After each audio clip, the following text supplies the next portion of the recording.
ABN వీక్షకులకు శుభోదయం. Speed news కు స్వాగతం. తుది జాబితాపై టీడీపీ కసరత్తు. పిఠాపురం నుంచి పవన్ కళ్యాణ్ పోటీ. ఏపీలో ఎన్డీఏ ప్రభంజనం. టీడీపీ రెండో జాబితా విడుదల. దిగి వచ్చిన ఇంధన ధరలు. ఆడబిడ్డ చావుపైన రాజకీయాల. ఇలాంటి వార్తల సమాహారం స్పీడ్ న్యూస్. ఇప్పుడు చూద్దాం.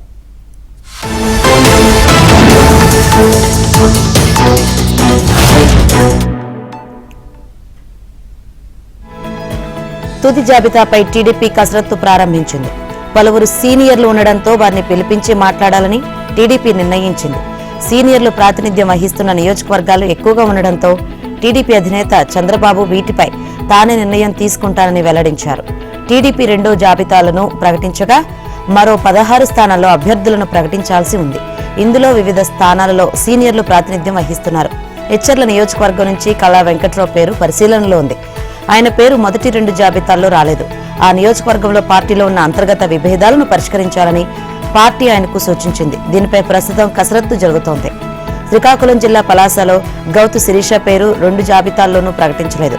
అయితే శిరీషకు టికెట్ ఇవ్వాలని ఆయన తండ్రి గౌతు శివాజీ నేరుగా వచ్చి చంద్రబాబుతో మాట్లాడారు. పెందుర్తిలో బండారు సత్యనారాయణమూర్తి పేరును ఇంకా ప్రకటించలేదు. ఆయన పార్టీలో సీనియర్ నేతగా గుర్తింపు పొందారు. ఈ నియోజకవర్గంపై కూడా చంద్రబాబు తుది నిర్ణయం తీసుకోవాల్సి ఉంది. పార్టీకి చెందిన మరో సీనియర్ నేత ఎమ్మెల్యే గంటా శ్రీనివాసరావు పేరును కూడా ఇంకా ఖరారు చేయలేదు.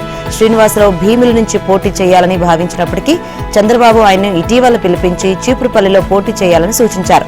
అక్కడ మంత్రి బొత్స రంగంలో ఉండడంతో ఆయనపై గంటాను రంగంలోకి దించాలని తెలుగుదేశం భావిస్తోంది.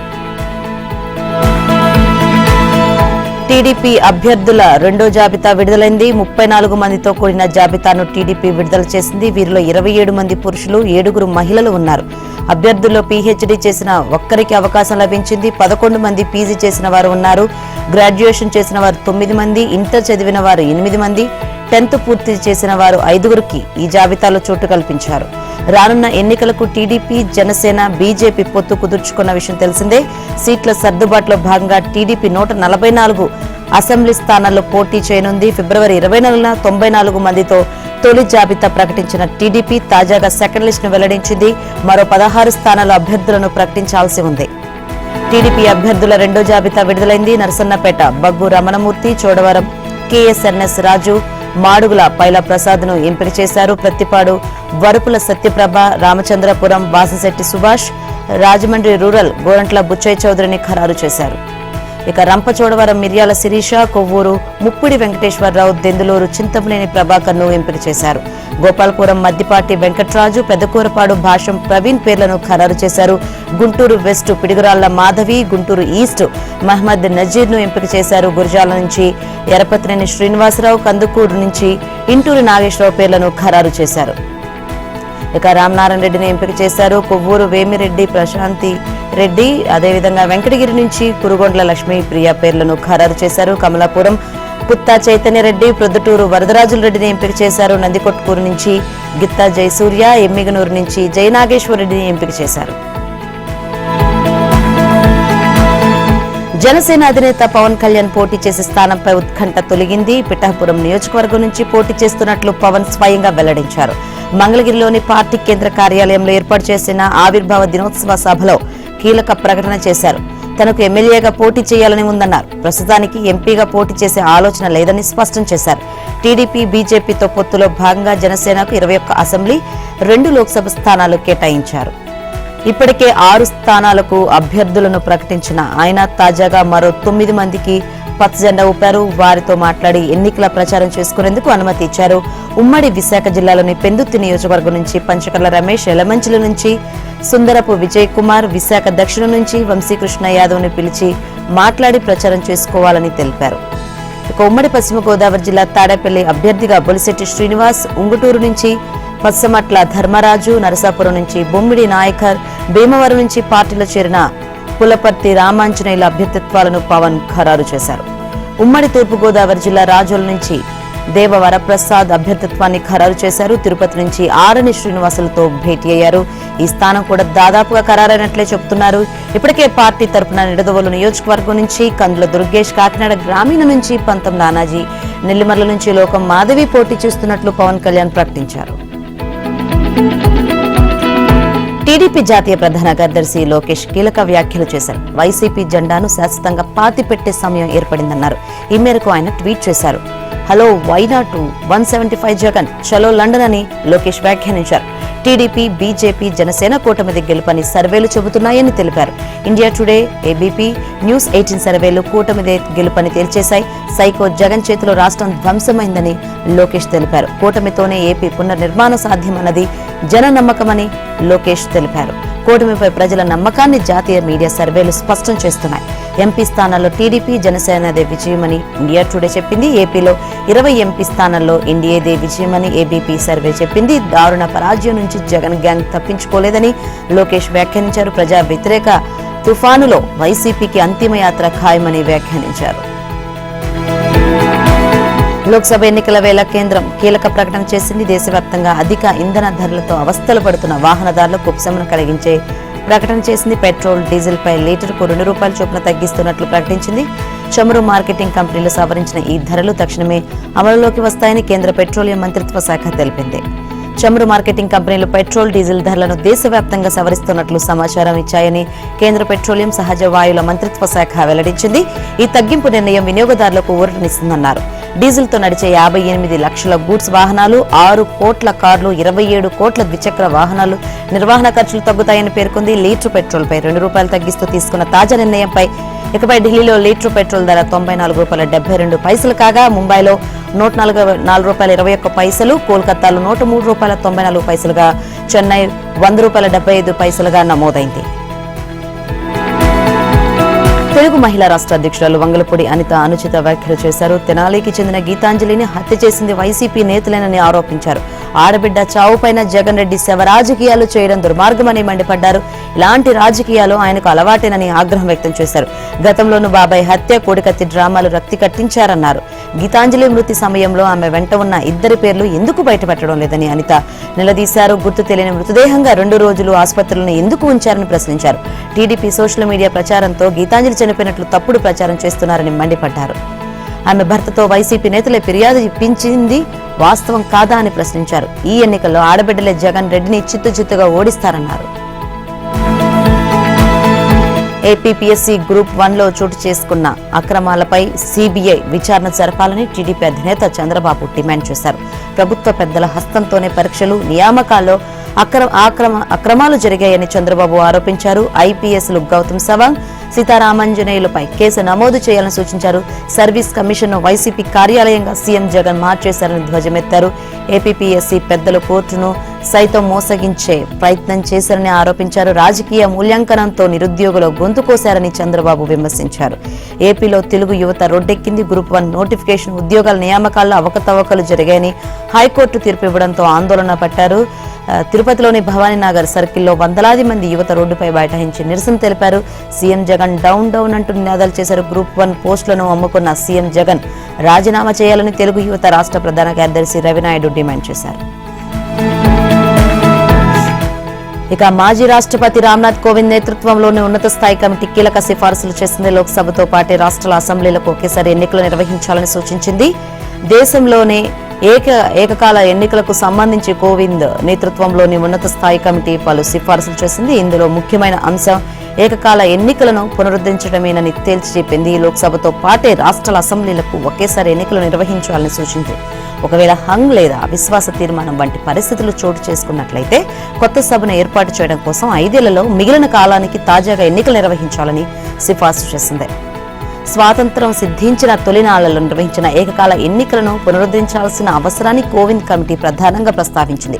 ఏటా ఎన్నికలు నిర్వహించడంతో ప్రభుత్వం, వ్యాపారాలు, కార్మికులు, కోర్టులు, రాజకీయ పార్టీలు, అభ్యర్థులు, పౌర సమాజంతో పాటు వివిధ భాగస్వామ్య పక్షాలపై గణనీయమైన భారం పడుతుందని తెలిపింది. ఏకకాల ఎన్నికలతో అభివృద్ధితో పాటు సామాజిక ఐక్యతకు దోహదం చేస్తాయని పేర్కొంది. ప్రజాస్వామ్య పునాదులను బలోపేతం చేయడంతో పాటు భారత పౌరుల ఆకాంక్షలను సాకారం చేయడంతో సహాయపడతాయని అభిప్రాయపడింది. జమిలీ ఎన్నికలను నిర్వహించేందుకు 2 అంచెల విధానాన్ని కోవింద్ కమిటీ సిఫార్సు చేసింది. తొలుత లోక్సభతో పాటు రాష్ట్రాల అసెంబ్లీలకు ఒకేసారి ఎన్నికలు నిర్వహించడం, 2వ దశలో అసెంబ్లీ ఎన్నికలు జరిగిన 100 రోజుల్లోపు మున్సిపాలిటీలు, పంచాయతీలకు ఎన్నికలు జరపాలని నివేదికలో తెలిపింది. టెట్ అభ్యర్థులకు తెలంగాణ ప్రభుత్వం గుడ్ న్యూస్ చెప్పింది. టెట్ నిర్వహణకు గ్రీన్ సిగ్నల్ ఇచ్చింది. డిఎస్సికి ముందే టెట్ నిర్వహించాలని నిర్ణయించింది. 11,062 ఉపాధ్యాయుల నియామకానికి గత నెల 29వ తేదీన రాష్ట్ర ప్రభుత్వం నోటిఫికేషన్ విడుదల చేసింది.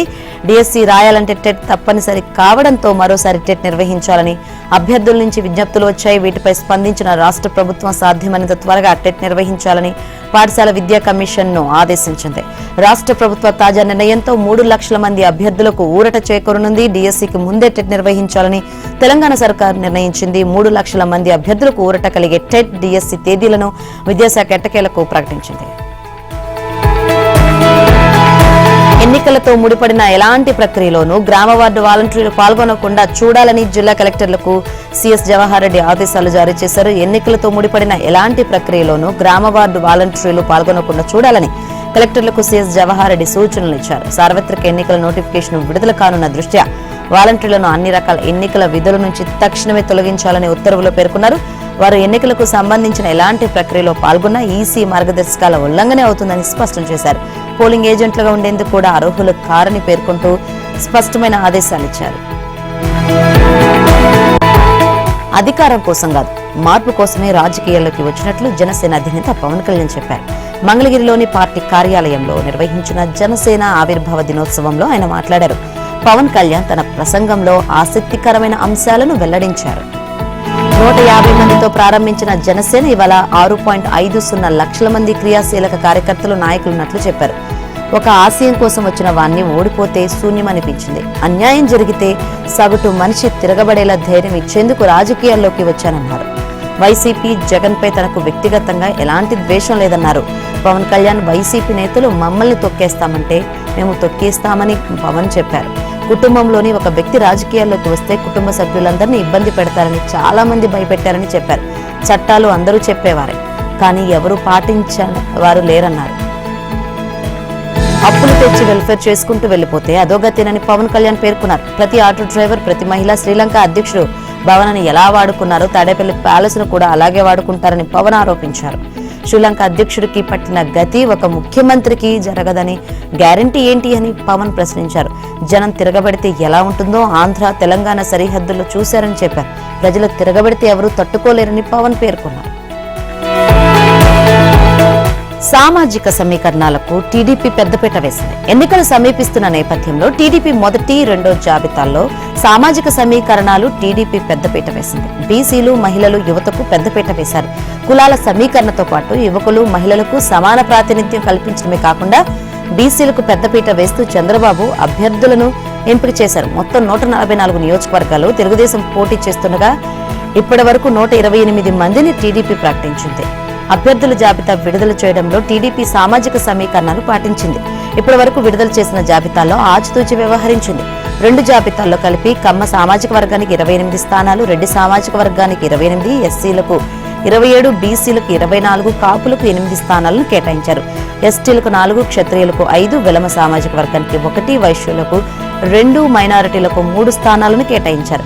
ఇక బీసీలో గవర్కు 1, శెట్టి బలిజకు 2, యాదవులకు 4, పులినాటి వెలమకు 2, కొప్పుల వెలమకు 3, తూర్పు కాపులకు 2, గౌడులకు 3, కాళింగులకు 2, మత్స్యకారులకు, కురుబ, బోయ, చేనేత, రజక కులాలకు ఒక్కొక్కటి చొప్పున సీట్లు కేటాయించారు. యువత, మహిళలకు పెద్దపీట వేస్తామని టీడీపీ ప్రకటించింది. హామీ ఇచ్చిన విధంగానే యువత, మహిళలు, బీసీలకు పెద్దపీట వేసింది. విడుదల చేయాల్సిన 16 స్థానాల్లో సామాజిక సమీకరణలు పాటించి ఒక నిర్ణయానికి రానున్నారు. మాజీ మంత్రి మల్కాజ్గిరి బీఆర్ఎస్ ఎమ్మెల్యే చామకూర మల్లారెడ్డి కీలక ప్రకటన చేశారు. వచ్చే ఎన్నికల్లో పోటీ చేయనని తేల్చి చెప్పారు. బెంగళూరులో జరిగిన ఓ ప్రైవేట్ కార్యక్రమంలో కర్ణాటక ఉప ముఖ్యమంత్రి, కాంగ్రెస్ నేత డీకే శివకుమార్ ను కలిశారు. అందులో ఎలాంటి రాజకీయం లేదు, తాను బీఆర్ఎస్ లోనే కొనసాగుతానని ఆయన ప్రకటించారు. 5 ఏళ్లు ప్రజాసేవ చేస్తానన్నారు. అనంతరం రాజకీయాల నుంచి వైదొలుగుతానని చెప్పారు. వచ్చే ఎన్నికల్లో పోటీ చేయను అని స్పష్టం చేశారు. అధిష్టానం అవకాశం ఇస్తే మల్కాజ్గిరి లోక్సభ స్థానం నుంచి తన కుమారుడు భద్రారెడ్డి పోటీ చేస్తారని మల్లారెడ్డి చెప్పారు. ఇటీవల జరిగిన పరిణామాల నేపథ్యంలో తన కుటుంబం నుంచి లోక్సభ ఎన్నికల్లో ఎవరూ పోటీ చేయడం లేదని ప్రకటించారు. ఇప్పుడు ఏకంగా రాజకీయాలు విరమించుకుంటానని మల్లారెడ్డి చెబుతున్నారు. మరో 2 స్థానాలకు ఎంపీ అభ్యర్థులను భారత రాష్ట్ర సమితి ప్రకటించింది. మల్కాజ్గిరి ఎంపీ స్థానానికి రాగిడి లక్ష్మారెడ్డి, ఆదిలాబాద్ కు ఆత్రం సక్కు అభ్యర్థిత్వాలను బీఆర్ఎస్ అధినేత కేసీఆర్ ఖరారు చేశారు. ఉప్పల్ టికెట్ దక్కకపోవడంతో లక్ష్మారెడ్డి అసెంబ్లీ ఎన్నికలకు ముందు కాంగ్రెస్ పార్టీని వీడి బీఆర్ఎస్ లో చేరారు. ఇప్పటి వరకు 11 లోక్సభ స్థానాలకు బీఆర్ఎస్ అభ్యర్థులను ప్రకటించింది. వరంగల్ కడియం కావ్య, చేవెల నుంచి కాసారి జ్ఞానేశ్వర్, జహీరాబాద్ నుంచి గాలి అనిల్ కుమార్, నిజామాబాద్ నుంచి బాజిరెడ్డి గోవర్ధన్ పోటీలో ఉన్నారు. కరీంనగర్ బి వినోద్ కుమార్, పెద్దపల్లి కొప్పులేశ్వర్ పోటీ చేస్తారు. మహబూబాద్ మాలోత్ కవిత, మహబూబ్ నగర్ నుంచి మన్నే శ్రీనివాసరెడ్డి, ఖమ్మం నుంచి నామా నాగేశ్వరరావు పోటీ చేస్తున్నారు. ఉమ్మడి ఆదిలాబాద్ బీఆర్ఎస్ నేతలతో ఆ పార్టీ అధినేత కేసీఆర్ సమావేశమయ్యారు. ఎమ్మెల్యేలు కోవా లక్ష్మి, అనిల్ జాదవ్, మాజీ మంత్రులు వేణుగోపాలాచారి, జోగు రామన్న, ప్రజాప్రతినిధులు, ఇతర నేతలు భేటీలో పాల్గొన్నారు. లోక్సభ ఎన్నికల్లో అనుసరించాల్సిన వ్యూహం శ్రేణులను ఎన్నికలకు సిద్ధం చేయడంపై నేతలకు కేసీఆర్ దిశానిర్దేశం చేశారు. అభ్యర్థిత్వంపై నేతలతో చర్చించి ఖరారు చేయనున్నారు. గత లోక్సభ ఎన్నికల్లో బీఆర్ఎస్ తరఫున పోటీ చేసి ఓటమి పాలైన నగేష్ పార్టీని వీడి బీజేపీలో చేరారు. అక్కడ ఆయనకు టికెట్ ప్రకటించారు. ఈ క్రమంలో ఆసిఫాబాద్ మాజీ ఎమ్మెల్యే ఆత్రం సక్కుకు టికెట్ ఇస్తారన్న ప్రచారం జరుగుతుంది. సిట్టింగ్ ఎమ్మెల్యేగా ఉన్న ఆయనకు శాసనసభ ఎన్నికల్లో అవకాశం ఇవ్వలేదు. లోక్సభకు అవకాశం ఇస్తామని అధినాయకత్వం అప్పుడే హామీ ఇచ్చింది. తనకు అవకాశం రాదని నగేష్ పార్టీని వీడారు. తృణమూల్ కాంగ్రెస్ అధినేత్రి పశ్చిమ బెంగాల్ సీఎం మమతా బెనర్జీ తలకు తీవ్ర గాయమైంది. నుదుటికి గాయం కావడంతో తీవ్ర రక్తస్రావమైంది. దీంతో ఆమెను హుటాహుటిన ఆసుపత్రికి తరలించారు. మమత గాయంతో ఉన్న ఫోటోలను టీఎంసీ విడుదల చేసింది. గాయానికి గల కారణాన్ని పార్టీ శ్రేణులు వెల్లడించాయి. ఆమె థ్రెడ్మిల్ పై వాకింగ్ చేస్తుండగా అదుపు తప్పి పడిపోయారని తెలిపారు. మిషన్ పై పడడంతో పదునైన మెటల్ ఆమె తలకు తగిలి గాయమైనట్లు వెల్లడించారు. సీఎం మమతా బెనర్జీ ప్రస్తుతం కోల్కతాలోని ప్రభుత్వం ఎస్ఎస్కేఎం ఆసుపత్రిలో చికిత్స పొందుతున్నారు. మమతా బెనర్జీ త్వరగా కోలుకోవాలని ఆకాంక్షిస్తూ ప్రధాని మోదీ, ఏఐసీసీ అధ్యక్షుడు మల్లికార్జున ఖర్గే, టీడీపీ అధినేత చంద్రబాబు, రాహుల్ గాంధీ ట్వీట్ చేశారు. పూర్తి ఆరోగ్యంతో తిరిగి రావాలని ప్రార్థిస్తున్నట్లు పేర్కొన్నారు. తమ రాష్ట్ర ముఖ్యమంత్రి కోలుకోవాలని బీజేపీ పశ్చిమ బెంగాల్ అధ్యక్షుడు సుకాంత మజుందార్ ఆకాంక్షించారు. జనవరిలోనూ ఓ కారు ప్రమాదంలో మమత తలకు స్వల్ప గాయమైంది. అధికారులతో ఉన్నత స్థాయి సమీక్ష అనంతరం బర్ధమాన్ నుంచి కోల్కతాకు తిరిగి వస్తుండగా ప్రమాదానికి గురయ్యారు. ఆమె కాన్వాయ్ కు ఎదురుగా ఉన్నట్టుండి మరో వాహనం రావడంతో దాన్ని తప్పించేందుకు డ్రైవర్ కారుకు బ్రేకులు వేశాడు. దీంతో ముందు సీట్లో కూర్చున్న సీఎం విండ్ షీల్డ్ కు ఢీకొనడంతో తలకు స్వల్ప గాయమైంది. టీడీపీ అధినేత చంద్రబాబు నాయుడుతో పార్టీ రాష్ట్ర కార్యనిర్వాహక కార్యదర్శి, గుంటూరు పశ్చిమ నియోజకవర్గ టీడీపీ నాయకుడు మన్నవ మోహన్ కృష్ణ భేటీ అయ్యారు.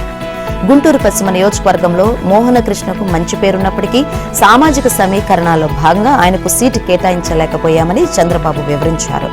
టీడీపీ బలోపేతానికి కృషి చేసిన మన్నవకు ప్రభుత్వం ఏర్పడిన తర్వాత సముచిత స్థానం కల్పిస్తామని చంద్రబాబు హామీ ఇచ్చారు.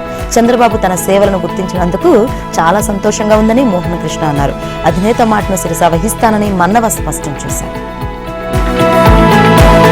ఏపీలో ఎన్డీఏ ప్రభంజనం సృష్టించబోతుంది. ఏపీలో బీజేపీ, టీడీపీ, జనసేనతో కూడిన కూటమికి తిరుగుండదని తేలిపోయింది. రాష్ట్రంలోని 25 లోక్సభ స్థానాల్లో ఎన్డీఏకు 20 సీట్లు రావడం ఖాయమని ఏబీపీ సి ఓటర్ సర్వే నిగ్గు తేల్చింది. ప్రస్తుతం అధికార పార్టీ వైసీపీకి 5 స్థానాలు వస్తాయని సి ఓటర్ తేల్చింది. ఎన్నికలు మరో నెల రోజుల్లో ఉన్నందున ఎన్డీఏ బలం మరింతగా పెరిగే అవకాశం ఉందని అంచనా వేస్తోంది. మరోపక్క తెలంగాణలోని 17 స్థానాల్లో కాంగ్రెస్ కు 10, బీజేపీకి 4, బీఆర్ఎస్ కు 2, ఎంఐఎం కు 1 స్థానం వస్తాయని సి ఓటర్ సర్వేలో తేలింది. సిబిఐ మాజీ జేడీ వివి లక్ష్మీనారాయణ పార్టీకి ఎన్నికల సాధారణ గుర్తుగా టార్చ్ లైట్ ను ఈసీ కేటాయించింది. ఆయన సారథ్యంలోని జై భారత్ నేషనల్ పార్టీకి పార్లమెంట్, అసెంబ్లీ నియోజకవర్గాల కామన్ సింబల్ గా టార్చ్ లైట్ ను కేటాయిస్తూ నిర్ణయం తీసుకుంది. కామన్ సింబల్ కేటాయించడంపై ఈసీకి లక్ష్మీనారాయణ ధన్యవాదాలు తెలియజేశారు. గత ఎన్నికల్లో జనసేన పార్టీ నుంచి విశాఖ ఎంపీ అభ్యర్థిగా ఆయన పోటీ చేశారు. ఆ పార్టీ నుంచి బయటకు వచ్చిన తర్వాత సొంత పార్టీని స్థాపించారు. విశాఖ ఉత్తర నియోజకవర్గం నుంచి పోటీ చేస్తున్నట్లు జై భారత్ నేషనల్ పార్టీ అధ్యక్షుడు జేడీ లక్ష్మీనారాయణ ప్రకటించారు. ఇద్దరు రాజులు, ఓ సామాన్యుడికి మధ్య జరిగే యుద్ధంలో ప్రజలు ఎవరిని గెలిపిస్తారో చూద్దామని అన్నారు. ప్రత్యేక హోదా ముగిసిన అధ్యాయం కాదని ప్రత్యేక హోదాను తాము తప్పనిసరిగా డిమాండ్ చేస్తామన్నారు జేడీ లక్ష్మీనారాయణ. సీఎం రేవంత్ రెడ్డి కీలక నిర్ణయం తీసుకున్నారు. మాదాపూర్ శిల్పారామం వద్ద నైట్ బజార్లోని స్టాల్స్ ను స్వయం సహాయక సంఘాలకు కేటాయించాలని ఆదేశించారు. సుమారు 7 ఏళ్లుగా నిరుపయోగంగా ఉన్న స్టాల్స్ ను సీఎం రేవంత్ రెడ్డి పరిశీలించారు. మహిళా శక్తి పథకంలో భాగంగా ఎస్హెచ్జీ సభ్యుల ఉత్పత్తులకు మార్కెటింగ్ సదుపాయం కల్పించేందుకు స్టాల్స్ ను రైతు బజార్ తరహాలో సిద్ధం చేయాలని అధికారులను ఆదేశించారు. స్టాల్స్ ను పూర్తిగా మహిళలకే కేటాయిస్తూ వీలైనంత త్వరగా జీవోలు జారీ చేయాలని స్పష్టం చేశారు. అధికారులు సమన్వయంతో పనిచేయాలని, అవసరమైతే మణిపూర్లో మహిళల మార్కెట్ ను అధ్యయనం చేయాలని సూచించారు. 1 కోటి మంది మహిళలను కోటీశ్వరులను చేయడమే ప్రభుత్వ లక్ష్యమని సీఎం రేవంత్ రెడ్డి పునరుద్ఘాటించారు. స్వయం సహాయక సంఘాల సభ్యులకు 10 లక్షల ప్రమాద బీమా కల్పిస్తూ తెలంగాణ ప్రభుత్వం ఉత్తర్వులు జారీ చేసింది. స్త్రీ నిధి పరపతి సహకార సమాఖ్య ద్వారా బీమా అమలు చేయాలని సీఎం నిర్దేశించారు. ప్రముఖ బీమా సంస్థ ద్వారా తక్కువ ప్రీమియంతో అమలు చేయాలని స్త్రీ నిధి ఫెడరేషన్ కు ప్రభుత్వం సూచించింది. విధి విధానాలను వెంటనే విడుదల చేయాలని ఆదేశించింది. అలాగే ఎస్హెచ్జి సభ్యులకు రుణ బీమాను కల్పిస్తూ మరో జీవో జారీ చేసింది. 2 లక్షల వరకు రుణాలకు రిస్క్ కవరేజ్ ఇవ్వనున్నట్లు ఉత్తర్వులో పేర్కొంది. రుణ బీమా కూడా స్త్రీ నిధి ఫెడరేషన్ ద్వారా అమలు చేయాలని సీఎం నిర్దేశించారు. విశాఖ జిల్లా పెందుర్తి మండలంలో వైసీపీ నేతలు రెచ్చిపోతున్నారు. జగనన్న లేఅవుట్ పేరుతో భూ ఆక్రమణలకు పాల్పడుతున్నారు. చింతగట్ల పంచాయతీలోని ఎకరం భూమిలో అక్రమ తవ్వకాలు చేపట్టి కోట్లు దండుకుంటున్నారు. స్థానిక ఎమ్మెల్యే అన్నంరెడ్డి అదీప్రాజ్ సహకారంతో బినామీ పేరుతో హౌసింగ్ కాలనీ మంజూరు చేయించుకుంటున్నారు. దీనిపై గ్రామానికి చెందిన టీడీపీ నేతలు పెందుర్తి తహసీల్దార్కు ఫిర్యాదు చేశారు. హౌసింగ్ కాలనీ అవినీతిపై విచారణ చేపట్టాలని డిమాండ్ చేశారు. గ్రామంలో కోట్లాది రూపాయలు విలువ చేసే ప్రభుత్వ భూములను స్థానిక వైసీపీ నాయకులు ఆక్రమించుకుంటున్నారని టీడీపీ నేతలు దాసిరి రమణ, ఉప్పిలి చిన్నారావు ఆరోపించారు. ఈ స్థలాల్లో బినామీ పేరుతో సుమారు 41 మంది పేరుతో హౌసింగ్ కాలనీ జాబితా సిద్ధం చేసి స్థానిక ఎంఆర్ఓతో ఈ జాబితాను అర్హులు జాబితాగా మంజూరు చేయించుకోవడం శోచనీయమన్నారు. దీనిపై జిల్లా కలెక్టర్కు ఫిర్యాదు చేసినట్లు తెలిపారు. మాజీ మంత్రి నారాయణకు ఏపీ హైకోర్టులో భారీ ఊరట లభించింది. సిఆర్పిసి సెక్షన్ 41A నిబంధనలు పాటించాలని నారాయణకు నోటీసులు ఇచ్చి విచారించాలని హైకోర్టు ఆదేశించింది. నారాయణ మరదలు పొంగూరు కృష్ణప్రియ ఫిర్యాదుతో గతంలో నారాయణపై పోలీసులు కేసు నమోదు చేశారు. అయితే ఈ కేసులో బెయిల్ కోరుతూ నారాయణ కోర్టులో పిటిషన్ వేశారు. పిటిషనర్ తరపున లాయర్ పోసాని వెంకటేశ్వర్లు వాదనలు వినిపించారు. నారాయణ నెల్లూరులోనే ఉన్నప్పటికీ అందుబాటులో లేరని పోలీసులు అసత్యాలు చెబుతున్నారన్నారు. ఎన్నికల ప్రచారంలో ఉన్న నారాయణను అరెస్టు చేసేందుకు పోలీసులు ప్రయత్నిస్తున్నారని లాయర్ కోర్టుకు వివరించారు. వాదనలు విన్న కోర్టు సిఆర్పిసి సెక్షన్ 41A నిబంధనలను పాటించాలని నారాయణకు నోటీసులు ఇచ్చి విచారించాలని హైకోర్టు ఆదేశించింది. అయితే ఇదే కేసులో నారాయణ అల్లుడు పునీత్కు హైకోర్టు ఊరటనిచ్చింది. వైసీపీకి చెందిన కర్నూలు ఎంపీ సంజీవ్ కుమార్ టీడీపీలో చేరారు. టీడీపీ అధినేత చంద్రబాబు సమక్షంలో పార్టీలో చేరారు. పసుపు కండువా కప్పి సంజీవ్ కుమార్ ను చంద్రబాబు పార్టీలోకి సాదరంగా ఆహ్వానించారు. సంజీవ్ కుమార్ తో పాటు పద్మశాలి కార్పొరేషన్ డైరెక్టర్ పియాలకుర్తి రమేష్, వెంకాయపల్లె ఆలయ చైర్మన్ బేతం కృష్ణుడు, వాల్మీకి సంఘం నాయకులు ముండ్ల శేఖర్ తదితరులు చేరారు. వైసీపీలో బీసీలకు అన్యాయం జరుగుతుందని కొన్ని రోజుల కిందట ఆ పార్టీకి సంజీవ్ కుమార్ రాజీనామా చేశారు. టీడీపీలో చేరిన అనంతరం మీడియాతో సంజీవ్ కుమార్ మాట్లాడారు. వైసీపీ పాలనలో ఉత్తుత్తి సామాజిక న్యాయమే జరుగుతుందన్నారు. అక్కడ బీసీలకు పదవులు ఉంటాయి కానీ అధికారాలు ఉండవని పేర్కొన్నారు. కర్నూలు అభివృద్ధి ప్రజల ఆకాంక్షలకు అనుగుణంగానే టీడీపీలో చేరినట్లు చెప్పారు. నగరం నుంచి వలసలు నివారించలేకపోయాయనే బాధ తనకుందన్నారు. తాగునీరు కూడా ఇవ్వలేకపోయారని ఆయన ఆవేదన వ్యక్తం చేశారు. సీఎం అపాయింట్మెంట్ కు దొరకడం కూడా కష్టమేనని సంజీవ్ కుమార్ తెలిపారు. ప్రజాశాంతి పార్టీ అధ్యక్షుడు కేఏ పాల్ దాఖలు చేసిన పిటిషన్పై హైకోర్టులో విచారణ జరిగింది. విశాఖ ఉక్కు ప్రైవేటీకరణ నిర్ణయాన్ని సవాల్ చేస్తూ పాల్ హైకోర్టులో పిటిషన్ దాఖలు చేశారు. ఈ సందర్భంగా ధర్మాసనం పలు కీలక ప్రశ్నలు సంధించింది. విశాఖ ఉక్కు ప్రైవేటీకరణ ప్రతిపాదన ఏ దశలో ఉంది అని ప్రశ్నించింది. పరిశ్రమకు చెందిన భూములను విక్రయించారా? విక్రయిస్తే ఎన్ని ఎకరాలు విక్రయించారు? వివరాలు సమర్పించాలని ఉక్కు పరిశ్రమ సీఎండీని ఉన్నత న్యాయస్థానం ఆదేశించింది. స్టీల్ ప్లాంట్ ను కొనుగోలు చేసే యోచన రాష్ట్ర ప్రభుత్వానికి ఉందా అని